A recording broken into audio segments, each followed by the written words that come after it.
People who are codependent often struggle with low self-esteem. What is self-esteem?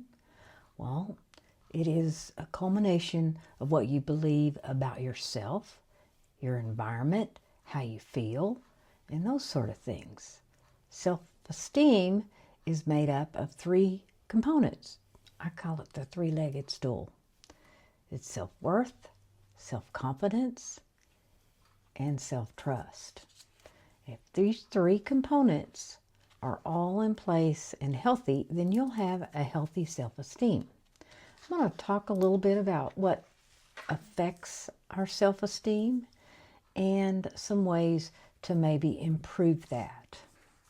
A lot of things that will affect self-esteem is, traumatic experiences in our childhood.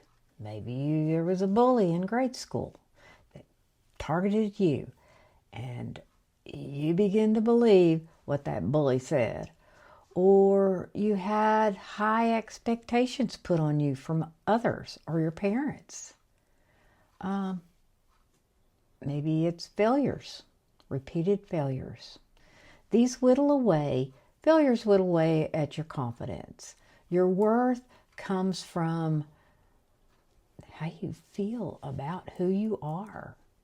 Our self-esteem often gets tied up in achievements and the things we own and what we look like and what we have accomplished. And that's not a really good thing to do, because any of those things can be taken from you. And so if your worth or value as a person is tied up in what you own and how you look, then it creates fear and anxiety, because those things in an instant can be gone. It's not the car you drive, the job you have, whose parent you are, whose daughter you are. It's not about your last name. It's about that you know you have worth as a human being, and that it doesn't come from approval from other people. Yeah, those people we care about, we want them to approve of us. We want to be able to receive their love. But if you don't have a worth, then it's hard to receive love. The confidence you can gain, confidence comes from competency. And as you go through life and you achieve certain things, you get competent in that area. But the minute that you strike out doing something new, you're going to have imposter syndrome, or you're going to doubt or feel insecure and those type of things. But as you continue to do the thing you're trying to learn and you gain competency, you will gain confidence.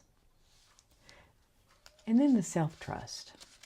I did a video on self-trust, and I will link it at the end of this video. But self-trust is so important.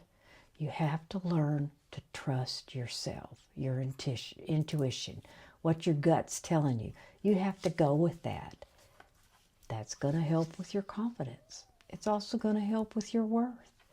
And the three of those together, if you feel worthy, then you're going to have the courage to do the different things that you need to do.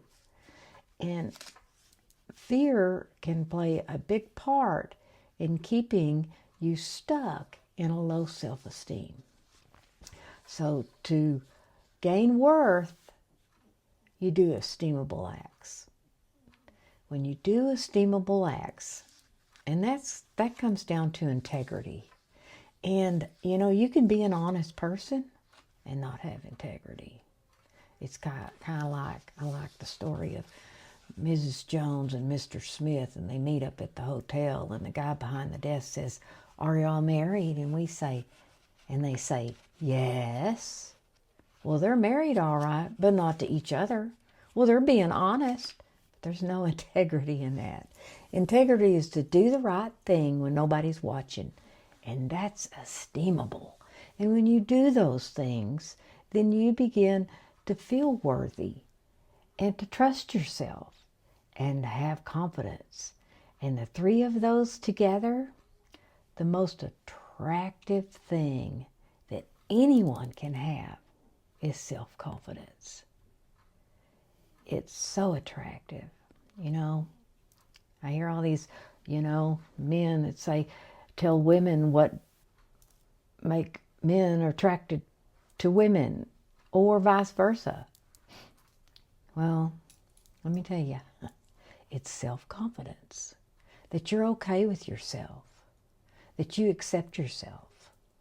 It all comes down to you and what you believe about yourself. If you want a healthier self-esteem, then you have to believe healthier things and not get your approval out of achievements or other people's approval. Codependents are people pleasers. They want to please everybody. They want everybody to like them, and they don't want anyone mad at them. And the very thing they want is the self-esteem. And what builds self-esteem is setting boundaries and to respect yourself. Those are the things that create a strong, healthy self-esteem. If you like what I share here, please subscribe. Give me a thumbs up. Share this with somebody you think might like it. Check out what I do on my website. I sell some ebooks on my website, and they're all linked below. You can send me an email. I work one-on-one with people. So, and of course, the most important thing is to be you on purpose.